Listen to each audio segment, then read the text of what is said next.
Pas de coucou. Non, non, il n'y a pas de coucou. Ok, c'est quoi qu'on a parlé mardi passé?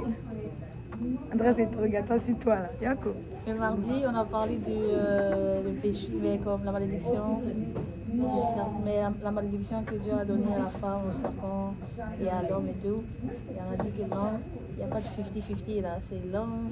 Vas-y, moi, le verset, j'ai oublié ma vie. T'es sérieuse? Ouais, que c'est l'homme qui a subvenir tous aux besoins de la famille et tout. Quoi d'autre encore? C'est bien. Tu te rappelles quand même de la majeure partie, c'est vrai. Comment ça, genre? Ça, on a plus parlé comme des malédictions, puis on a parlé avant aussi, comme comment le diable s'est pris pour tenter la femme et tout. Ouais, pour tenter l'homme et la femme. Puis on a vu que c'est parce que la femme, elle a trop traîné aussi autour de l'arbre. C'est pas que comme on joue avec le péché. Genre, tu sais que par exemple, tu as tendance à boire de l'alcool, puis là, tu t'en vas en boîte, puis tu dis, oh non, j'ai juste pris du coca. Genre, faut pas te mettre dans un environnement où tu sais que comme tu vas tomber, tu vois. Il faut pas comme donner accès au diable. Puis c'est ça. Puis on a vu aussi que le diable, il est passé par la femme, parce que comme si elle connaissait pas la parole. Genre, elle connaissait pas à 100%, parce que comme quand Dieu a donné le commandement de tu ne mangeras pas, elle n'était pas criée. C'est après que Dieu l'a criée. C'était à l'homme de l'enseigner, tu vois. Puis là, quand elle a parlé, elle a dit, vous n'en mangerez point, vous ne toucherez point de peur que vous ne mouriez. Cela déjà, elle a ajouté le fait de toucher. Dieu n'a jamais dit de ne pas toucher. Puis elle a retiré le fait de mourir. Parce qu'elle a dit de peur. Parce que de peur, c'est comme on peut ou on peut ne pas. Genre, alors que Dieu a dit, si tu manges, tu meurs, tu vois. Donc, c'est ça. Puis c'est ça, on a parlé des malédictions que cela a envoyées, comme la malédiction sur le serpent. Le serpent, l'animal serpent, il a commencé à ramper parce qu'avant, il ne rampait pas. Puis aussi le diable, quand Dieu a dit, tu vas manger la poussière tous les jours de ta vie. Pour nous les chrétiens, le diable, il est sous nos pieds. Comme littéralement, sa nourriture, c'est la poussière. Si tu as donné ta vie à Jésus, puis comme c'est Jésus, tu es en Christ, comme la Bible dit, en Christ, c'est comme Christ habite en toi. Et les diables, il est toujours soumis à Christ, tu vois. Donc c'est ça. Puis aussi, on a dit qu'il mange de la poussière. La poussière, c'est notre chair aussi, parce que Dieu nous a créés avec poussière. C'est vrai que comme il nous tente, c'est sa nourriture de nous tenter là, c'est sa nourriture de nous faire comme tomber et tout. Donc nous devons vraiment rester sous nos gardes. Pour pas que il puisse nous manger là, en griffe. Puis la femme souffrant de ses grossesses, à cause de Ève, maintenant, les femmes souffrent. Puis maintenant, puis aussi les désirs vont se porter sur les maris. C'est ça qu'elle a parlé de 50-50. Parce que comme c'est une malédiction. Genre littéralement, quand on est marié, on aime ça, brandir. Oh, tu peux payer le sac pour moi, tu peux faire ci, tu peux faire ça. Mais parce que ça vient de là. Dieu a mis nos désirs envers nos maris. Alors qu'au début, c'était pas comme ça. Au début, quand on voulait quelque chose, on prie directement à Dieu. Puis c'est là que j'ai amené le point, c'est que pour la femme chrétienne, on n'a pas à réclamer cette malédiction. Parce que c'est vrai que comme ça fait du bien quand ton mari fait des choses pour toi, oui. Mais il ne faut pas que comme, parce qu'il ne te donne pas les désirs, parce que la Bible ne dit pas tes besoins. Tes besoins de prendre soin de toi, prendre soin de tes enfants, il va le faire parce que c'est son rôle. Mais comme tes désirs de s'il ne paye pas le sac pour toi, là tu goûtes dans la maison, on ne veut pas ça. Parce que nous, on est des femmes de Proverbe 31, nous sommes des femmes vertueuses. Et les femmes vertueuses, nous, nos désirs se tournent vers Dieu d'abord, tu vois. On parle à Dieu, puis Dieu va donner l'argent à notre mari pour faire, tu vois. So, ça sert à rien de t'en prendre à l'homme. Genre, va parler à lui qui est plus grand, tu vois. Donc, c'est ça. Puis, ouais, il a maudit la terre. Maintenant, pour travailler la terre, c'est rendu difficile. L'agriculture et tout. Puis, je pense que c'était tout. J'ai dit la femme, serpent, homme. C'est ça. Puis là, on a vu maintenant qu'ils ont aussi été chassés du jardin après ça. Ils ont été chassés du jardin, puis quand ils sont sortis du jardin, Dieu les a fait des habits de peau. Comme, ils sont sortis, comme vous pouvez voir sur la photo, Dieu les a revêtus. Puis on a vu qu'au début, quand ils ont mangé, puis ils ont péché, ils se sont fait des habits. La Bible dit qu'ils se sont fait des habits. Ils ont mis des feuilles de figuier ici, ils ont caché juste leur partie intime. Puis ce mot-là, c'est le mot... j'ai oublié le mot. Je sais juste que ce mot en grec, comme ça veut dire, comment on appelle, cache-sexe. Le mot ça veut juste dire cache-sexe. C'est comme ils ont juste caché les parties qui sont différentes, tu vois. Puis littéralement, c'est ce qui est dans notre monde aujourd'hui là. Les gens ils pensent qu'ils sont habillés, mais t'as juste caché tes parties. Alors que Dieu veut pas qu'on cache juste nos parties, il veut qu'on se couvre. Puis tu peux voir comme dans la photo, le mot que habit de peau que Dieu a fait, le mot ça s'appelle, comme j'avais dit là, je sais pas, j'avais dit ça une fois, c'est le mot kitonnette. Ce sont des robes comme qui arrivent après genou, tu vois. C'est vrai que comme en tant que chrétien, mon nom c'est couvrir. Comme je le dis toujours à moi, moi je suis une princesse. Puis tu vois comment la royauté s'habille, les princesses et les rois là, quand tu les vois là, tu vas pas le voir le parti comme ça. Moi je me dis, si je suis de la royauté, comme, je vais pas d'exposer mon corps, tu vois. C'est moi, c'est ça mon principe, genre, je suis une princesse de Dieu, une princesse, ça s'expose pas comment, n'importe comment, tu vois. Donc c'est ça. Puis maintenant, on a vu aussi, ben, quand ils sont sortis, Dieu a mis devant eux un ange, un chérubin, comme avec une épée flamboyante. Puis on a vu que l'épée, ça représente la parole de Dieu. Parce qu'il y a un verset qui dit, ben, la parole de Dieu, c'est une épée à double tranchant. Genre, il y a vraiment un verset qui dit ça.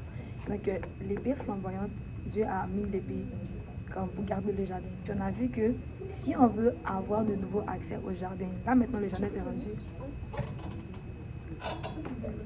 Ouais. Là maintenant, c'est rendu. Comment dire? Ouais, le jardin s'est rendu spirituel. C'est comme. Là, C'est sur quoi? Ben, on parle juste de la Bible en général, okay. Puis c'est ça. Oh, vous filmez, désolé. Tu veux pas, tu veux pas là. Juste attends. C'est ça. C'est comme là maintenant, ben, le jardin s'est rendu spirituel. So là, si on veut avoir accès au jardin, on doit passer au travers de cette épée. Puis on doit passer au travers littéralement de la parole de Dieu. C'est vrai que souvent quand tu vas lire la Bible, ça va te confronter. Moi au début quand je faisais mes choses là, et là je lis ma Bible, je vois que la Bible dit ça, je suis comme, pourquoi la Bible dit ça, puis moi je fais ça. C'est le fait que comme la Bible c'est littéralement un miroir. Là tu vois toutes tes erreurs dedans, puis c'est comme, ok Seigneur, mais là je vois vraiment qui je suis, aide-moi. Tu vois, là tu dois te laisser transpercer par l'épée flamboyante pour être changé. Je pense que c'est là qu'on s'est arrêté.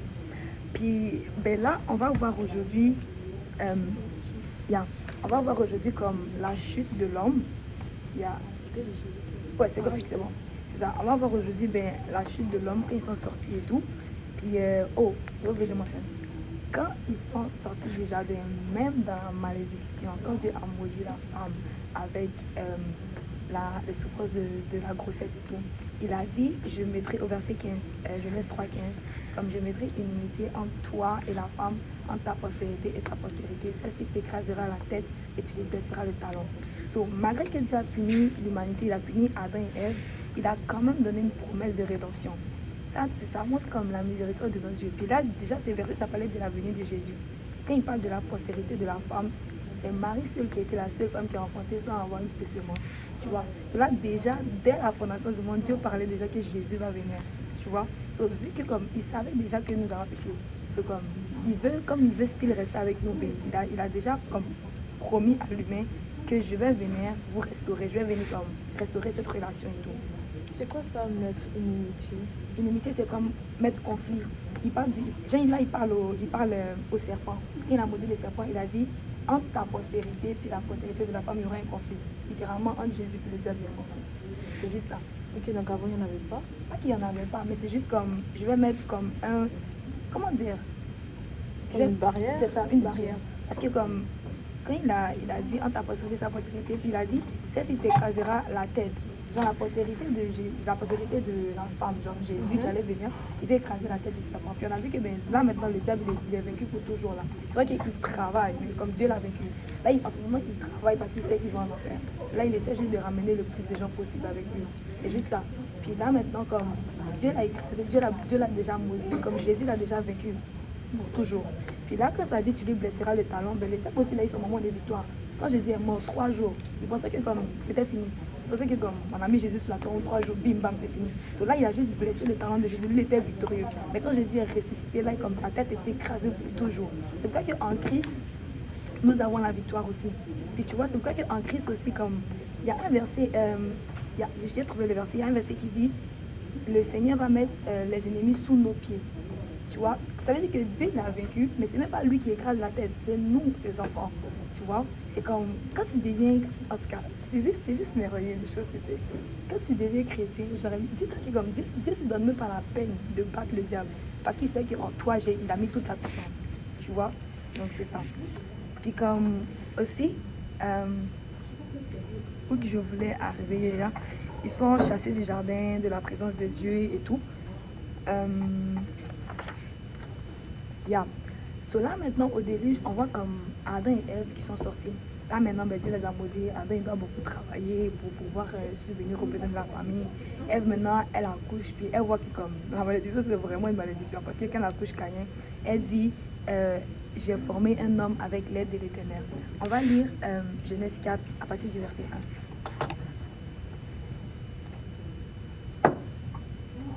Elle vient avec nous ici? Je pense pas.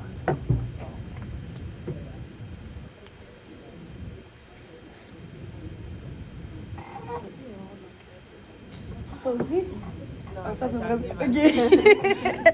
Est-ce qu'elle était la même du Vonnegle la dernière fois? Ok, si t'as trouvé, tu peux lire ici. Verset Ah. Adam connut Ève, sa femme. Elle conçut et enfanta Caïn, et elle dit j'ai formé un homme avec l'aide de l'Éternel. Continue. Elle enfanta encore son frère Abel. Abel fut berger et Caïn fut laboureur. Au bout de quelque temps, Caïn fit à l'Éternel une offrande des fruits de la terre. Et Abel de son côté en fit une des premiers-nés de son troupeau et de leur graisse. L'Éternel porta un regard favorable sur Abel et sur son offrande. Mais il ne porta pas un regard favorable sur Caïn et sur son offrande. Caïn fut très irrité et son visage fut abattu. Et l'Éternel dit à Caïn, pourquoi es-tu irrité? C'est pourquoi ton visage est-il abattu? C'est bon. Ok. So là, on voit que comme là, Adam et Ève sont dehors. Oh, c'est ça. Adam et Ève ils sont dehors maintenant. Puis là, Ève, comme elle a connu vraiment que la grossesse a été douloureuse, là, elle dit j'ai formé un homme avec l'aide de l'Éternel. Elle a reconnu vraiment que si c'était pas Dieu, vraiment qu'elle allait mourir dans cette grossesse, genre, tu vois. So, Dieu l'a vraiment aidé dans les douleurs qu'elle a ressenties. Puis là, on voit que comme ils sont dehors, là maintenant, ils sont en manque de paix. Parce que comme quand tu n'es pas dans la présence de Dieu, ça revient à la première leçon. Quand Dieu nous a créés, il a dit faisons l'homme à notre image. Il s'est parlé à lui-même pour nous créer. So, là, notre habitat naturel, c'est la présence de Dieu. Puis là, comme quand la Bible dit que ils sont, ben, quand vous mangez le fruit, si tu manges, tu meurs. La première mort, c'était la mort spirituelle. La mort spirituelle, c'est quoi? C'est juste être séparé de Dieu. En enfer, c'est douloureux. Pourquoi? Parce qu'il n'y a pas la présence de Dieu là-bas. En ce moment, les gens, ils vivent encore, ils sont tous joyeux parce que Dieu est encore sur la terre. Tu vois? C'est parce que l'Église est encore sur la terre, les chrétiens sont encore sur la terre. La Bible dit que comme dans les derniers jours, quand l'Église sera enlevée, quand les chrétiens ne seront plus là, il y aura le chaos sur la terre parce que la présence de Dieu ne sera pas là. So, juste comme quand tu es loin de la présence de Dieu, c'est pour ça que comme tu es en manque de paix. Moi, en tout cas, moi, je peux tester, je vais témoigner là. Comme quand j'étais dans mes affaires, oui, je faisais les spectacles, oui, j'étais joyeuse, oui, comme sur le stage. Tu fais tes affaires, tout le monde t'apprécie, tu es content. Même moi, j'ai pris des photos avec des gens autographes. Qui suis-je? Moi, une petite fille comme ça. Mais tu finis ça comme, tu rentres chez toi, dépression, mutilation, tu fais même des tentatives de suicide et tout. C'est comme, j'avais pas la paix. Mais littéralement, quand je suis allée à l'église, puis comme j'ai reçu le Saint-Esprit, j'ai parlé en langue, je sais pas ce qui s'est passé, mais je peux juste dire que la paix que j'ai ressentie, j'ai jamais ressenti ça avant. Puis littéralement, c'est ça que le monde cherche aujourd'hui, par les drogues, les gens vont en boîte, les gens font beaucoup de choses juste pour avoir la paix. Même ils ont créé des organisations, l'ONU, whatever, tout ce qu'ils ont créé, là, ça a été créé, mais il y a toujours des guerres dans le monde, là, tu vois. Parce que l'homme ne peut pas t'apporter la paix. La paix vient de Dieu. Littéralement, la société veut enlever Dieu, qui veut prendre les bénéfices que Dieu donne. Tu ne peux pas vouloir comme les bienfaits que Dieu te donne sans vouloir sa présence. Genre, c'est comme, tu veux que... Il y a littéralement un verset dans la Bible, comme ça parle des 10 vierges folles, des 5 vierges folles, puis 5 vierges sages. Non, c'est pas ce verset que je voulais dire. Non, il y a un autre verset, c'est ça. Lui, ça dit que comme, ce sont des femmes, des vierges qui veulent marier un homme, puis elles disent, fais-nous seulement porter ton vêtement. Genre, fais-nous seulement, par exemple, porter ton nom. Et nous allons vivre comme nous voulons. Genre, donne-nous juste ton nom. Genre, on veut avoir le nom, tu vois.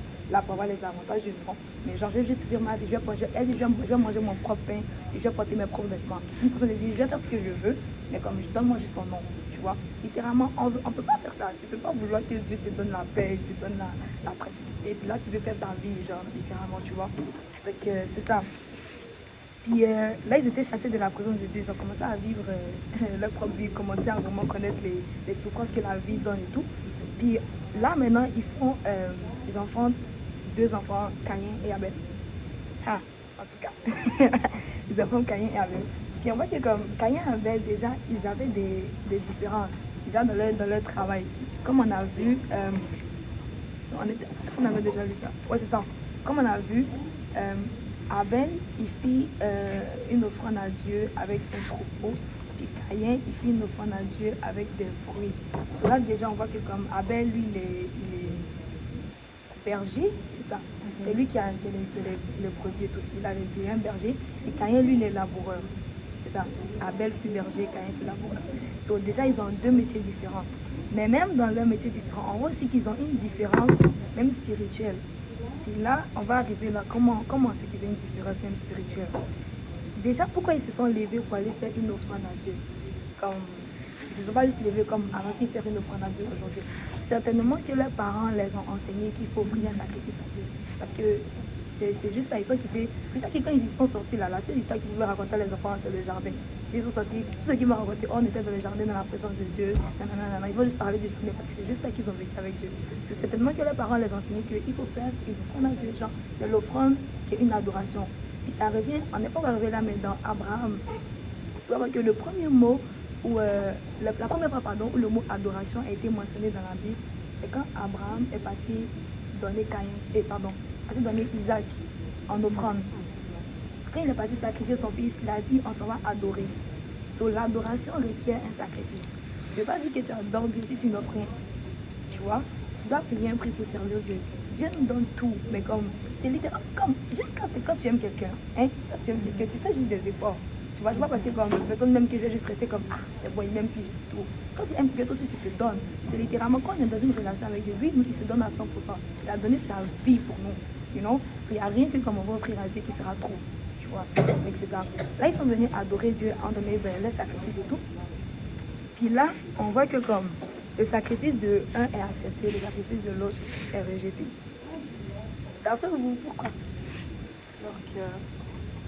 Qui? Toi? Vu que Dieu il a fait le premier sacrifice par rapport quand Adam et Ève ont péché, il a tué comme on pouvait voir dans l'image de Dieu, il portait comme des robes d'animaux, je pense. C'est le premier sacrifice sur terre. Donc je pense que pour Dieu, le sacrifice des animaux est plus important que, on va dire, une offrande de légumes. Ok. En fait, c'est par rapport à ce qu'elle a dit, mais c'est plus dans le fait que les fruits, tu peux juste les récolter et l'apporter. Et le sacrifice, ce qu'Abel a fait, il a tué un animal pour le sacrifier. Donc il a fait comme, genre, il y a une conséquence, pas une conséquence, mais comme il a fait quelque chose pour la fête des enfants. C'est ça, contrairement à Abel, il a juste récolté la terre et l'apporter. Est-ce que tu peux me rappeler la question, s'il te plaît? Pourquoi tu penses que le sacrifice d'Abel a été pris, puis pas le sacrifice de Caïn? Mais moi, je dirais que ça serait vraiment comme le cœur saisi, puis l'intimité qu'ils ont avec Dieu. Parce que, tu sais, Abel, lui, je pense Ça dérange si je mets la caméra sur toi? Si tu veux pas pour la te première faire. fois, tu sais, Abel, lui, genre, je pense qu'il avait une plus grande intimité avec le Seigneur. Il savait que ce qu'il a donné au Seigneur, il allait recevoir en retour. Puis il savait que comme il faisait pas ça en vain et tout ça, puis comme, je pense que il avait soif de Dieu, genre. Tu sais, il était reconnaissant de ce que le Seigneur lui avait fait, faisait pour lui, alors que Caïn, lui, au contraire, pas du tout. En fait, on dirait qu'il le faisait parce que ses parents lui ont dit de le faire, tu vois. Ok, on va donner des très bonnes réponses. On va voir pourquoi. Déjà,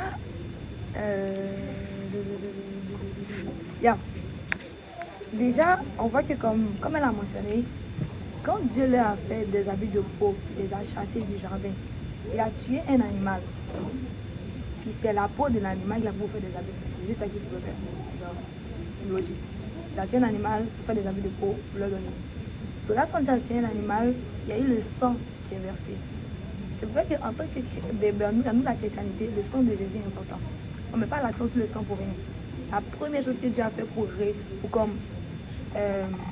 réparer genre le péché d'Adam et Ève en griffe, parce que c'est pas vraiment ça, mais genre la première chose qu'il a fait, il les a chassés comme rédemption, il a versé le sang d'un animal, puis là, maintenant il a fait des habits de peau. So là, on voit déjà que pour Dieu, le sang c'est important. Et là, c'est sûr aussi que, comme j'ai dit, Adam et Ève ont enseigné les enfants que Dieu nous a chassés du jardin, il nous a donné des habits, nanana. On a vu que Dieu a sacrifié un animal devant nous. C'est sûr qu'ils les ont enseigné comment sacrifier à Dieu. Tu vois? Puis Caïn, oui, il était laboureur, c'est son travail. Ok? ok? Les gens vont dire, mais Caïn, c'est tout ce qu'il avait. Genre, c'est tout ce qu'il avait. Pourquoi Dieu n'a pas c'est tout ce qu'il avait? Il faut savoir qu'avec Dieu, Dieu ne prend pas ce que tu as. Dieu prend ce qu'il demande. Tu n'as pas donné à Dieu ce que tu as. Genre, donne à Dieu ce qu'il t'a demandé.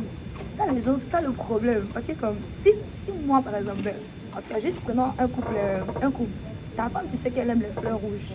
Puis toi, tu vas acheter des marguerites pour lui donner. Juste parce que c'est ce que ton argent peut payer. Genre, si tu sais que c'est ce qu'elle aime, offre-lui ce qu'elle aime. Parce que c'est ça qui va lui faire plaisir. Tu vois? C'est pas juste acheter quelque chose parce que tu trouves ça beau puis tu lui donnes. Parce que tu sais qu'elle va pas aimer anyways. Tu vois? Donne-moi ce que je te demande. Pas juste ce que toi, tu penses que tu as.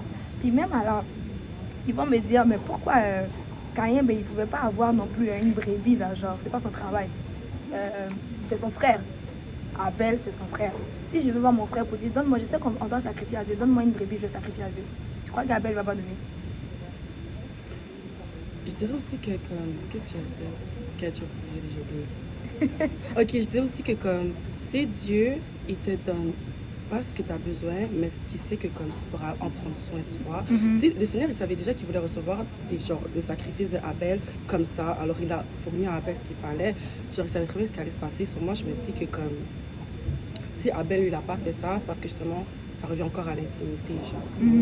Mais oui, le point d'intimité, c'est très important. Parce que justement, c'est parce que comme, ils trouvent pas, comment je vais dire, ils trouvent pas ça nécessaire de faire plaisir à Dieu.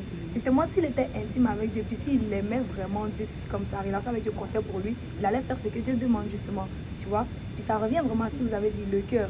Si ton cœur n'est pas déjà dans les choses de Dieu, ben, tu vas juste faire comme ça, comme elle a dit, comme si parce que juste tes parents t'ont dit de faire, tu vois. Alors que si ton cœur est dedans, puis si tu aimes Dieu, ben, tu vas me donner ce que je t'ai demandé, tu vois. Ok, mais imaginons on parle de l'argent, ok? Imaginons que tu dois donner une dîme, puis la personne elle a juste $1. Là tu dis de donner ce que tu veux, mais comme il n'a pas dit un certain montant, c'est ça, donc elle peut juste donner $1. Ben la dîme c'est 10%. Non, je sais, mais imagine elle n'a pas 10%. Tu veux Mais tu peux qu'elle pas ne pas s'endette, avoir genre pour... tu peux pas ne pas avoir 10%, même si tu as $1, 10% de $1. Tu sais aussi, parce que le Seigneur regarde à ton cœur, s'il met entre tes mains $1 et que ce $1 il est tellement important pour toi et que tu sens que tu dois faire le sacrifice, lui il t'a fourni le $1. S'il voulait, il aurait pu te fournir $1000. Mais il veut déjà voir la disposition de ton cœur pour voir si tu es prête à donner ce $1. Amen. C'est très vrai. C'est très vrai. Mais ça, alors, tout ce que tu as dit, genre de Caïn Abel, ça se met pas genre dans toutes les perspectives, genre de la vie. Oui, ça se met dans vraiment tout. Donc vraiment, Non, mais comme mais dans le truc monétaire, comme tu as dit, toi tu as donné une autre explication, mais est-ce qu'elle a dit pour les fleurs là, de son mari, ça se met pas genre dans la même. Mais dans c'est la la Mais même même là, case. là, on parle de mari et femme, C'est mais ça. genre dans la Bible, c'est Dieu et l'homme, tu C'est ça. vois. Ouais. Ouais. comme elle a dit, comme Dieu va te donner ce qui sait que tu peux prendre soin. Mais à la fin, tu me donnes ce que moi je t'ai demandé. Tu me donnes pas juste ce que toi tu penses être bon. C'est comme littéralement, on va revenir même à cette histoire de Dieu regarde au cœur. Oui, le Seigneur regarde ton cœur. Mais ça ne veut pas dire que comme, genre tu veux, alors ça c'est, je sais pas si je veux aller là-bas, mais bref. Tu peux pas dire que comme, je suis chrétienne dans mon cœur, juste Dieu va voir dans mon cœur. Mais comme, outside, tu fais n'importe quoi. Genre, t'es chrétien dans ton cœur, toi seul, ta relation avec Dieu, ma relation personnelle avec Jésus. Là, tu parles mal aux gens quand tu les vois. Et là, tu dis, ok, Dieu connaît mon cœur. Tu vois des gens, tu les insultes, tu cheats, tu fais n'importe quoi. Puis là, tu fais juste, de toute façon, je suis chrétienne dans mon cœur. La chrétienté, c'est pas seulement dans ton cœur, là, faut qu'on voit tes œuvres. Mais déjà là, si, genre, extérieurement, genre, tu fais pas genre les choses que Dieu te demande dans ton cœur aussi, c'est mauvais. Là. Tu peux pas juste dire, je suis chrétienne dans mon cœur parce que ton cœur, en fait, il est mauvais. Mais tu crois que c'est bon. C'est ça, c'est littéralement ça. C'est comme, quand on accepte, c'est quand t'as quelque chose dans ton cœur, ça va forcément ressortir. Genre, ça va littéralement, c'est qu'il y a dans ton cœur, littéralement. La Bible dit que comme, les péchés viennent de l'abondance du cœur. Même les paroles aussi viennent de l'abondance du cœur. C'est comme, ça me fait toujours rire quand les gens sont ivres, et là ils commencent à dire n'importe quoi. C'est les gens, mais toi si je suis ivre, ça dit tout ce que je déteste de toi, genre. C'était littéralement dans mon cœur depuis toujours. C'est pas à cause de l'alcool que là je commence à parler. C'était des choses qui étaient dans mon cœur. C'est ça. C'était des choses qui étaient juste dans mon cœur, tu vois. C'est littéralement ce qui est dans ton cœur qui va ressortir. Puis là on voit qu'Abel, ben lui il aimait Dieu. Il a donné à Dieu ce que Dieu demande. Puis Caïn, ben il a fait comme et nous voilà, il faut faire un sacrifice. Il a donné ce que j'ai. Tu vois. Là il a fini de donner. Puis là maintenant, on va lire Romains 6, verset 23. Tu peux chercher Hébreux 9, verset 22.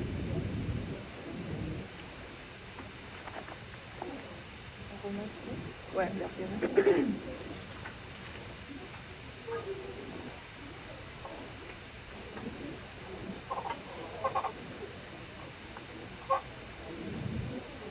Attends, Hébreu 9, 22. Non, vas-y d'abord. Romains 6, 23. Oui, avec le péché, ce qu'on gagne, c'est la mort. Mais avec Dieu, ce qu'on reçoit gratuitement, c'est la vie avec lui pour toujours, en union avec le Christ, notre Seigneur. Est-ce que tu l'as même version? Non, tu n'as pas lu, c'est bon. Ok. En fait, c'est les mêmes. C'est juste, c'est mal, c'est pas écrit Ouais. pareil, Oui, mais oui, c'est là, les c'est mêmes bon. mots. Car le salaire du péché, c'est la mort, mais le Ça. don gratuit de Dieu, c'est la vie éternelle en Jésus-Christ, notre Seigneur. Ok. Hébreu 9, verset 22. C'est quoi ta version? Oui, c'est bon. Ok.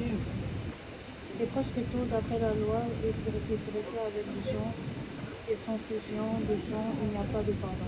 C'est ça. So, on a vu, le salaire du péché, c'est la mort. Certainement que Caïn et Abel, ben, comme nous autres là, même si tu es chrétien, anyway, tu pêches, que tu veux, tu veux pas. C'est pourquoi que, c'est pourquoi que chaque jour on doit se repentir, parce que les mauvaises pensées là, ça nous gâte nous tous. C'est ça. Puis comme, certainement qu'ils sont allés offrir un sacrifice ben, pour demander pardon à Dieu. Tu vois, la Bible nous dit que le salaire du péché, c'est la mort. Ça veut dire que quand tu pêches, ben, à la fin, tu dois mourir. Mais peut-être que tu n'es pas juste mort là, mais comme, anyways, à la fin, le salaire, c'est la mort. Mais on a aussi Hébreu 9 qui nous dit, et presque tout d'après la loi. On a déjà lu. Et presque tout d'après la loi est purifié avec du sang. Et sans effusion de sang, il n'y a pas de pardon de péché. So là, on voit que pour couvrir ta mort quand tu as péché, il faut le sang. Parce que sans le sang, il n'y a pas de pardon de péché.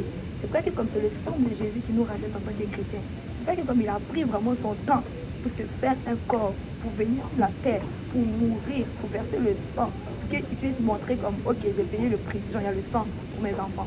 Tu vois, c'est vrai que quand on pêche, on prie, puis on réclame le sang de Jésus, Seigneur, je plaide ton sang sur moi, je plaide ton sang sur moi, parce que ben, je sais que j'ai fait mal. C'est le sang de Jésus qu'on appelle et tout. Ce sans effusion de sang, il n'y a pas de pardon de péché.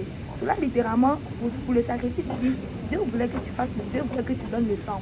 Puis là, on va voir qu'Abel, comme ils ont parlé encore du cœur, on va voir que ben, Abel, littéralement, c'est à cause de son cœur aussi. So, on va chercher Hébreu 11, verset 4.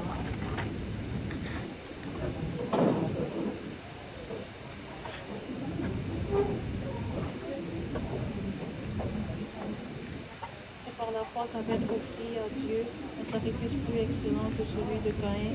C'est par elle qu'il fut déclaré juste, Dieu approuvant ses offrandes, et c'est par elle qu'il parle encore, quoi qu'il meurt. Okay. So là, on voit que la Bible dit, c'est par la foi qu'Abel a offert un sacrifice plus excellent que Caïn. Et il a été déclaré juste à cause de son sacrifice. Parce qu'Abel, ben, il a juste suivi les instructions. En tant que chrétien, ben, l'obéissance, c'est quelque chose de très important en tant que chrétien. Tu ne peux pas dire que tu es chrétien et tu es rebelle. La Bible dit que la rébellion est pire que la sorcellerie. Il y a un verset qui dit ça. Faut que je trouve. Attends, mon téléphone. Oh, mon téléphone est là. Mais juste, tu peux chercher. Juste tape sur internet rébellion et sorcellerie, verset. Je pense que c'est dans Samuel, 2 Samuel, quand il parlait à Samuel. Elle aussi, je vais lire cours de comptable. Vous êtes en photo aussi? C'est dans Ça dit 1 Samuel 15. 23. C'est ça. Ça dit, car la désobéissance est aussi coupable que la divination. Et la résistance ne l'est pas moins que l'idolâtrie. Cela dit en train de dire littéralement, le fait de désobéir, être rebelle, c'est plus pire que être sorcier. Parce que la divination, c'est la sorcellerie. C'est plus pire que la sorcellerie. Et c'est la même chose que l'idolâtrie. On peut dire que je ne prie pas d'idoles, je ne prie pas de statues, je ne prie pas de choses, whatever. Mais le fait d'être désobéissant, c'est la même chose. Pour Dieu, c'est la même chose que l'idolâtrie, c'est plus pire que la sorcellerie. Donc, faisons attention à nos motifs en tant que chrétiens. Parce que l'obéissance, c'est vraiment comme, littéralement, c'est quoi le premier pas qu'on fait même pour dire que j'appartiens à Christ? C'est quand on obéit à l'évangile. L'évangile, c'est quoi? 1 Corinthiens 15.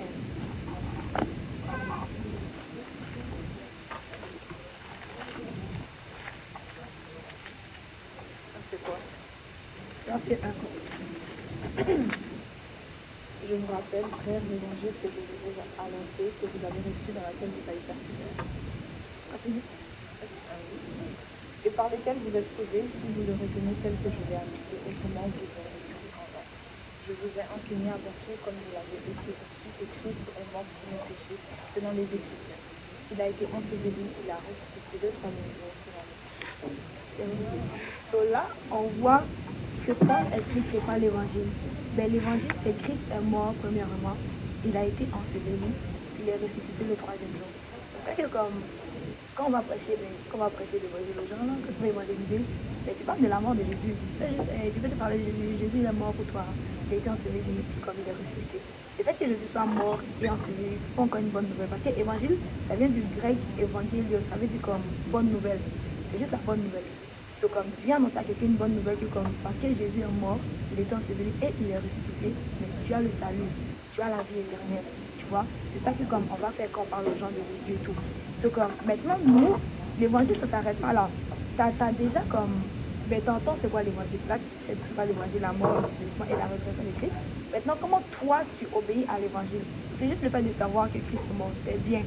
Là tu sais, tu connais l'information. Mais comme, comment toi tu obéis à l'évangile? Obéir à l'évangile, c'est quoi? C'est s'identifier à ce que Jésus a fait. Quand ça dit, ben, Christ est mort pour nos péchés, nous on meurt comment? Dieu nous demande aussi de mourir pour nos péchés, pas pour nos péchés, mais pour obéir à l'évangile. Comment tu meurs? Et tu te répands, tout simplement. La mort, c'est la repentance. C'est comme le fait de demander pardon à Dieu pour tes péchés, le fait de reconnaître que tu es pécheur. La repentance, parce que se repentir aujourd'hui, c'est pas trop populaire. Là. Le fait de demander pardon, c'est comme, la nature humaine est comme ça. On veut toujours accuser quelqu'un d'autre. Mais quand tu te réponds, tu accuses toi-même, c'est moi.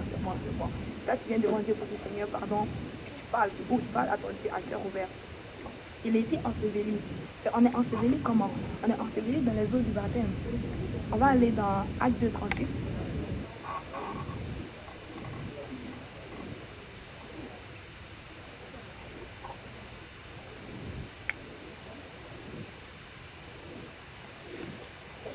Ça. On est enseveli comment? Mais nous, à notre tour, on est enseveli dans les eaux du baptême. C'est pourquoi que quand on se baptise, on doit être plongé. Parce que littéralement, quand quelqu'un meurt, tu l'enterres, tu mets le sable sur lui, puis c'est fini. C'est ça. Cela maintenant, nous aussi, comme on meurt, ben, on meurt aussi plongé, on est enterré dans l'eau littéralement. Puis là, on nous ressort. Et quand on est ressorti, ben, la Bible dit que Christ est ressuscité. Comment nous on ressuscite avec Christ? C'est quand on parle en langue, on reçoit le Saint-Esprit. Les actes de 38 qui est Pierre leur dit, repentez-vous et que chacun de vous soit baptisé au nom de Jésus-Christ pour le pardon de vos péchés et vous recevrez le don du Saint-Esprit. Maintenant, je veux que tu lis ça lentement. Pierre leur dit, repentez-vous. Première étape, comme Christ est mort. Vas-y. Et que chacun de vous soit baptisé au nom de Jésus. Christ a été enseveli. Vas-y. Le pardon de vos péchés et vous recevrez le don du Saint-Esprit. Troisième étape, Christ est ressuscité. So, nous, en tant que chrétiens, le premier même pas quand on rentre dans la vie chrétienne, c'est quand on obéit à l'évangile. Quand tu es rentré, l'obéissance, tout est basé sur ça. Tu commences à obéir à l'évangile, et then tu continues ta vie. Là, le Saint-Esprit commence à te parler, tu obéis à la voix de Dieu. Sometimes oui, sometimes non, parce qu'on est style humain là. Souvent, Dieu va nous demander de faire des choses comme. Et après, tu dois demander pardon, Seigneur, pardon. Alors que tu sais que Dieu t'a parlé et tout. Donc, l'obéissance, c'est vraiment un point très important quand on devient chrétien. Ça a commencé par là avec Abel, juste suivant l'exemple d'Abel. Puis, ben, Caïn, finalement, il est... Attends, je vais revenir à ça. Bien, c'est ça. On va lire à partir de... On va revenir à notre passage de Genèse. Genèse 4. À partir du verset 6.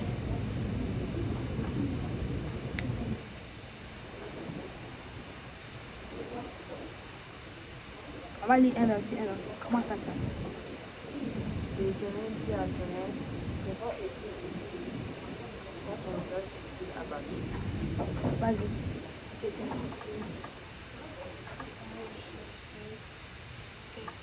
Certainement, si tu agis bien, tu relèveras ton visage, et si tu agis mal, le péché te couchera à terre, et ses désirs se portent vers toi, mais toi domine sur lui. Cependant, Caïn adressa la parole à son frère Abel, mais comme il était dans les champs, Caïn se jeta sur son frère Abel et le tua. Vous êtes encore en Luc 2? Ouais. Ok, moi, je suis en BDS, désolée. L'Éternel dit à Caïn, où est ton frère Abel? Il répondit, je ne sais pas, suis-je le gardien de mon frère? Gardien de mon frère. Et Dieu dit, qu'as-tu fait? La voix du sang de ton frère crie de la terre jusqu'à moi. Maintenant, tu seras maudit de la terre qui a ouvert sa bouche pour recevoir de ta main le sang de ton frère. Continue ta Tala. Quand tu posséderas le sol, il ne te donnera plus sa puissance. Tu seras errant et vagabond sur la terre. Caïn dit à l'Éternel, mon châtiment est trop grand pour être supporté. Voici, tu me chasses aujourd'hui de cette terre. Je serai caché loin de ta face. Je serai errant et vagabond sur la terre. Et quiconque me trouvera me tuera. L'Éternel lui dit, si quelqu'un tuait Caïn, Caïn serait vengé 7 fois. Et l'Éternel mit un signe sur Caïn pour que quiconque le trouverait ne le tuât point. Puis Caïn s'éloigna de la face de l'Éternel et habita dans la rue de Nord, à l'Orient d'Éden. Ok, on a fini les deux versets. Oh, désolée. Oh, Mais c'est bien. Good. Ok. So là, ben Dieu est venu, voilà, la partie là. C'est ça. My name is Reset. Monsieur O. Yeah. Ok. So là, Caïn maintenant, ben, il a désobéi. Et là, on voit que ben, c'est Dieu qui vient vers lui. Ça là, c'est quelque chose qu'on doit apprendre à travailler sur nous. Quand quelqu'un nous offense, on est comme, si tu vas me demander pardon, je ne te parle pas. Mais là, c'est Caïn qui a fait le mal et c'est Dieu qui vient vers lui. Ce n'est pas Caïn qui est venu vers Dieu pour demander pardon. Dieu est venu le chercher. Puis Dieu vient lui parler et lui demande où est ton frère. Est-ce que quand Dieu demande, il ne sait pas?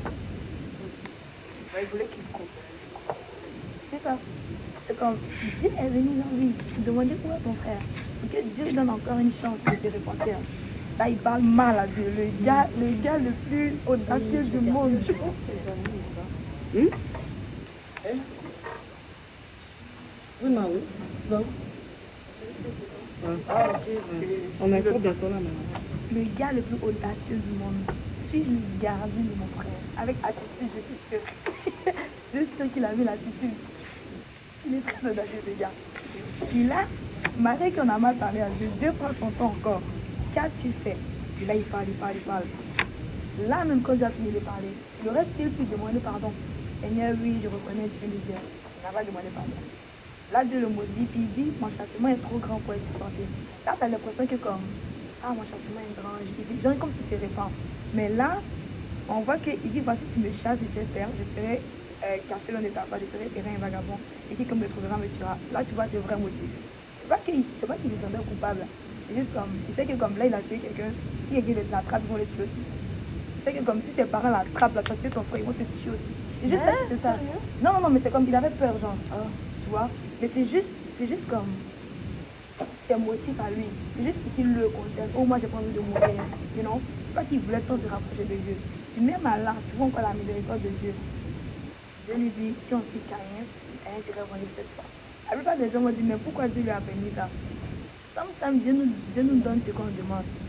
Pas parce que comme, si Dieu voit que comme tes intérêts ne sont pas basés sur lui, il peut te donner ce que tu demandes.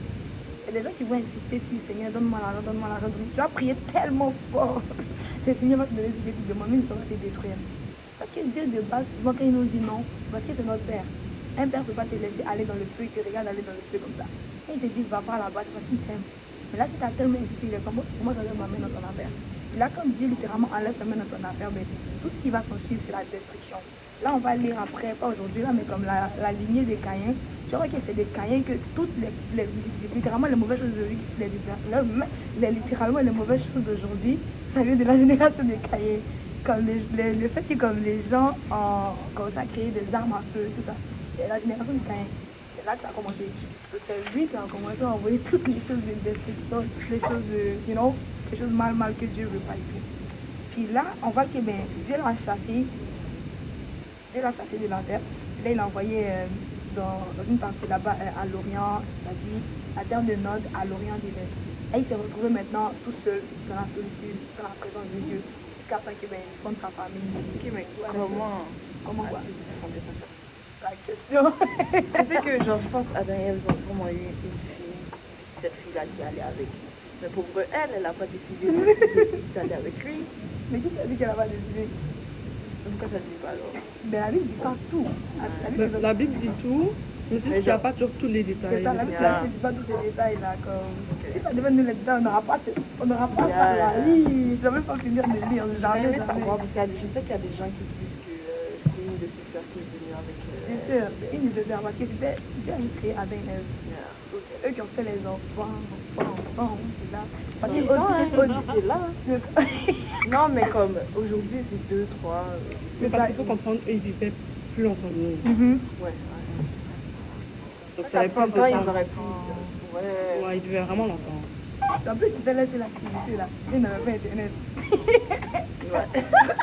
You know?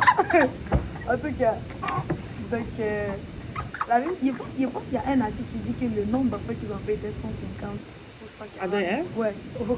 Oui, ils ont peuplé la terre. Bah, ça le dit, Dieu Mais a dis si donné tu l'ordre. vis 200 ans, là. C'est ça. Mais ils ont vécu 900 là. 900? Ouais. Adam 960, je pense. 940.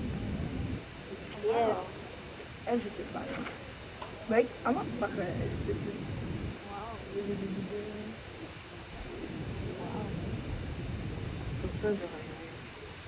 Non, mais dans cette génération maintenant. Mais comme si, pour le reste, si tu vis avec le Seigneur qui trace le chemin devant toi, t'es accroché au Seigneur, pour le reste, tu aurais pu vivre 1000 ans sur cette terre, tu n'aurais même pas remarqué que tu étais sur cette terre Ça, parce c'est que vrai. tu n'appartiens pas à la terre. Ça, c'est très vrai. Tu vis déjà dans l'esprit avec le Seigneur, donc peu importe le temps que tu fais ici, tu n'es pas là. C'est pourquoi que, quand on va au paradis, ben, l'éternité, c'est l'absence de temps. Quand tu vas au paradis, il n'y a pas de temps, il n'y a pas 1 an, 2 ans. L'éternité, c'est l'absence de temps. On est continuellement dans la présence de Dieu. So, on doit aller au ciel. On doit juste aller au ciel. Je déclare qu'on ira au ciel. On doit aller In au ciel. Jesus' name, amen. C'est quoi ton nom? Karine. Et toi? Oui, j'ai même pas demandé. Pardon. Pardon. Ou quoi? Ok, donc ça que je dis, on fait ces petites réunions parce que, ouais. Venir Ouais. Oh, my God. Merci. inviter tes amis, quoi. Merci. C'est moi qui demande. Moi, je suis perdue. Je sais pas de quoi. Oui, t'es la présidente. Je suis perdue. Je sais pas de quoi qu'on parle. Donc, je pense que c'est tout ce que j'avais pour aujourd'hui. Est-ce que vous avez des questions? Partage, whatever. Et moi, je sens pas votre compte du tout. Que je suis beaucoup sur YouTube. Je vois ma vidéo là. Elle va aller regarder sa tête. Elle va juste zoomer sur sa tête. Oui. Voici ces expressions faciales étaient correctes. C'est quoi? C'est J. Péniel. Ah, jeune? Non, pas jeune. J. Ah, puis je voulais juste dire que quand on lisait Romains 6, verset 23, ça disait « Car le salaire que verse le péché, c'est la mort. » Vraiment, il faut comprendre que le péché, il ne va pas se verser s'il n'y a pas de trop. Puis pour être un salarié, il faut travailler, donc ne travaille pas par le péché, il faut vraiment faire attention à ça. Puis s'il y a un trou, demandez au Seigneur de boucher ce trou parce que lui seul peut vous aider dans cette situation-là. S'il y a un trou. Ouais, un trou. Je comprends Parce que ça pas. dit, car le salaire que verse le péché. Déjà, il faudrait quelque part que le péché puisse se verser, tu vois. Donc, s'il y a un trou quelque part, je sais pas si tu comprends au mode Ouais, c'est trou, comme là. s'il y a un accès, genre. Ouais. Donc il faut le boucher. Mais bon, guys, je vais vous laisser. Ben oui, vous allez à l'église? Ouais. Quelle église? Moi, église pentecôtiste aînée. Ah. Église de fraternité de Montréal. Ah. Moi, c'est Église pentecôtiste de la Église pentecôtiste aussi. Oh. Toi, tu pars où? Moi, je vais à MCI Canada. Oh! Donc, bon, enchanté, guys. Enchanté. Merci. Ok. Ben, on va prier pour conclure. Qu'est-ce que tu veux prier? Où tu vas lancer des pierres tout le long? Seigneur mon Dieu, c'est encore plus fort. La personne qui compris la parole de Dieu, je vais demander à la dernière, je vais demander à la